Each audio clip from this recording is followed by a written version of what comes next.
রাসূল সাল্লাল্লাহু আলাইহি সাল্লাম বলেছেন, যে ব্যক্তি খালেস অন্তরে আজানের জবাব দেয় তার জান্নাত ওয়াজিব হয়ে যায়। সুবহানাল্লাহ।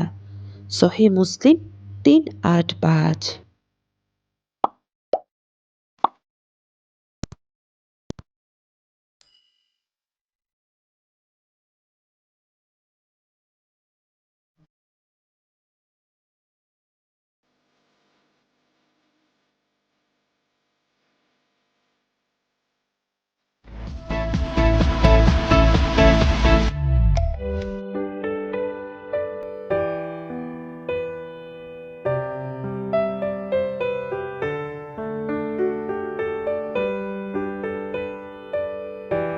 আসসালামু আলাইকুম। ঢাকা থেকে ঐশী বলছি। ঐশীস ওয়ার্ল্ডে আরও একবার স্বাগত জানিয়ে নিচ্ছি। কাছে এবং দূরে, দেশ এবং দেশের বাইরে থেকে আজকে যারা আমার ভিডিওটি দেখছেন, আশা করছি আল্লাহর রহমতে সবাই ভালো আছেন। আমরাও আল্লাহর রহমতে ভালো আছি, আলহামদুলিল্লাহ।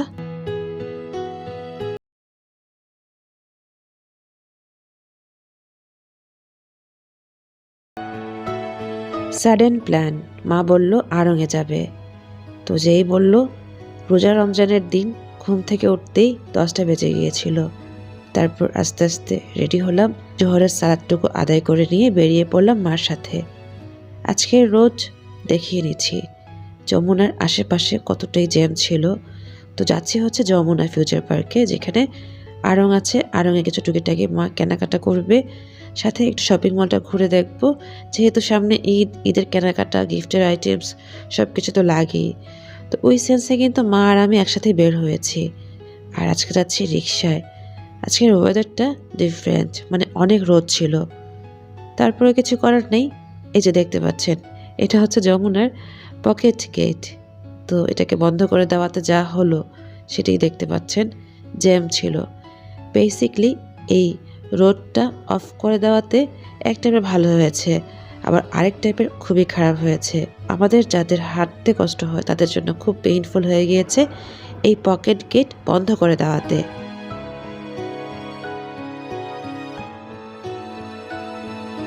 যাই হোক, আমরা বেরিয়ে পড়েছি, যেহেতু যমুনাতে চলে এসেছি।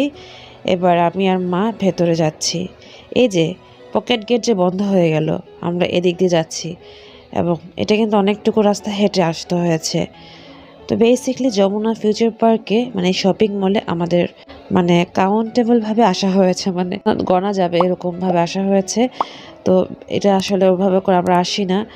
তো দেখা গিয়েছে আজকে ইমার্জেন্সি বা দরকার, বা দেখা গিয়েছে যে একটু ঘুরে আসা। তো ওই সেন্সে আমি আর মা চলে এসেছি যমুনা ফিউচার পার্কে। আর ঈদ শপিং বা ঈদের কেনাকাটা একটু আশেপাশে ঘুরে দেখাও তো ভালো লাগে, তাই না? তো আজকে কিন্তু আমাদের 13 রোজা দেখা গিয়েছে আমরা ফার্স্ট শপিংয়ের জন্য বেরিয়ে পড়েছি মার সাথে। তো আজকে আমি কিছু কিনবো না, জাস্ট আইডিয়া নিয়ে যাচ্ছি। তো আমার অনেস্টলি আমি একটা রিভিউ দিই। আমার কাছে কেন জানি, আমার এটা পার্সোনাল অপিনিয়ন, আমার এই যমুনা ফিউচার পার্কে অতটা ভালো লাগে নাই। মানে এটা এতটা বড় একটা প্লেস, আমাকে দেখা গিয়েছে যে এক প্লেস থেকে আরেক প্লেসে যেতে যেতে আমি আমি একদম টায়ার্ড হয়ে যাচ্ছিলাম, যার কারণে আমার ভালো লাগেনি। শুধুমাত্র আমার কাছে না, মার কাছেও নাকি ভালো লাগেনি। তো যাই হোক, তারপর আমরা টুকিটাকি দেখছিলাম। ফার্স্টে কিন্তু আমরা দু একটা শপিং মলে ঢুকেছি, কিন্তু সেখানে ভিডিও করা অ্যালাউ ছিল না। তো যখনই যাচ্ছি যে, ম্যাম ভিডিও করা যাবে না, ম্যাম ভিডিও করা যাবে না, তখন আমি বলছিলাম যে আমি আপনাদের ভিডিও করছি না, আপনাদের প্রোডাক্ট ভিডিও করছি না, আমি আমাদের লোকজনকে ভিডিও করছি। তো ওই সেন্সে যতটুকু আমি চেষ্টা করে নিয়েছি।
দেখানোর। তো এখান থেকে ২ টা টি-শার্ট নিয়ে নিয়েছে মা। আর বেবি গার্লসের জন্য কিছু ড্রেস দেখছিলাম। তো এখানে সাইজ অনুযায়ী আমরা পাচ্ছিলাম না। তো যেটাই হোক আমরা যা পেয়েছি, আজকে যেহেতু আমরা লেট করে বেরিয়ে পড়লাম, মানে জোহরের সালাত পড়ে বেরিয়ে পড়েছি। আর অনেক হাঁটাহাঁটি হয়েছে বা একটু রেস্ট নেওয়া হচ্ছিল, যেহেতু রোজা রমজানের দিন হাঁটতেও কষ্ট হচ্ছিল মার। তো ওভাবে করে আমরা টাইম মেনটেন করতে পারিনি। তো ইনফিনিটি থেকে আমরা ২ টা টি-শার্ট নিয়ে বেরিয়ে পড়লাম। দেখা গিয়েছে যে হেল্পিং হ্যান্ড নেই, বাসায় যেয়ে আমাদের ইফতার রেডি করতে হবে। বাবাকেও আমরা একা রেখে এসেছি। ওই চিন্তা করে আমরা খুব তাড়াহুড়া করছিলাম।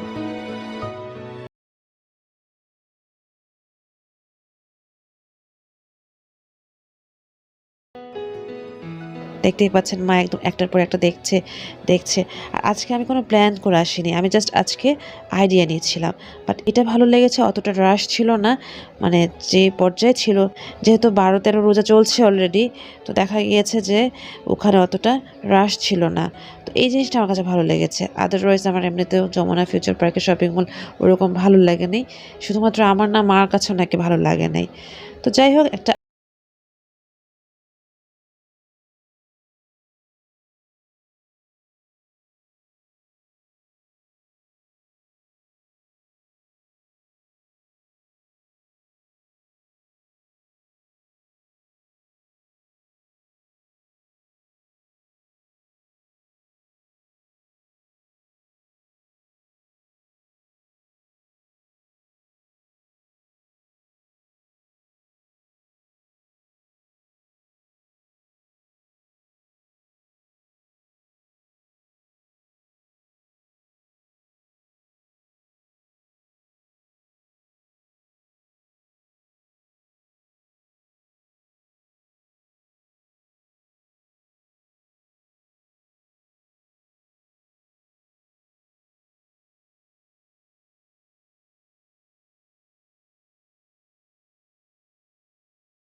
দেখতেই পাচ্ছেন চর্বিগুলো আমি আলাদা করে নিয়েছি। এখন এই এতটুকু মাংস আমি রান্না করব।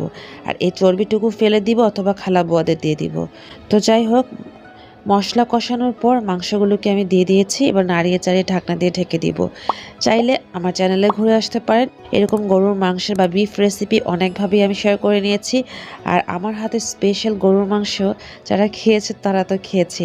এটা আমার প্রশংসা না, আমার নিজের প্রশংসা আমি নিজে কখনোই করি না। আমার হাসব্যান্ড সবসময় বলে থাকে যে ওর নাকি আমার হাতের স্পেশাল গরুর মাংস খুব ভালো লাগে। তো ওর যে ভালো লাগে ওই চিন্তা করে কিন্তু রান্না করে ফেলছি যে আমিই করব।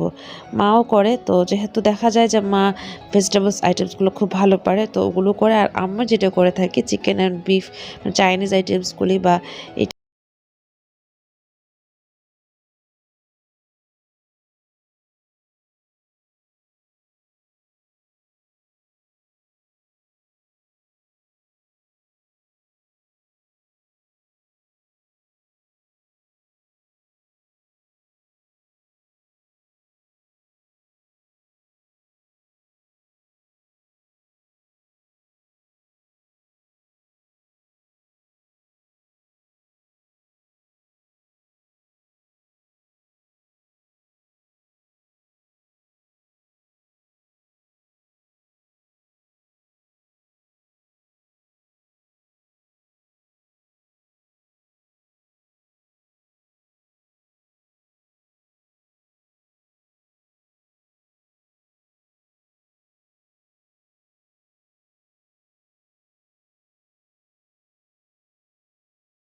যাই হোক, এভাবেই আজকের দিনটি গেল, শেয়ার করে নিলাম। আশা করি আপনাদের কাছেও ভালো লেগে গিয়েছে। তো আজ এখানে বিদায় নিয়ে নিচ্ছি, চলে আসবো আবার নেক্সট করে ব্লগ নিয়ে। আল্লাহ হাফিজ, আসসালামু আলাইকুম।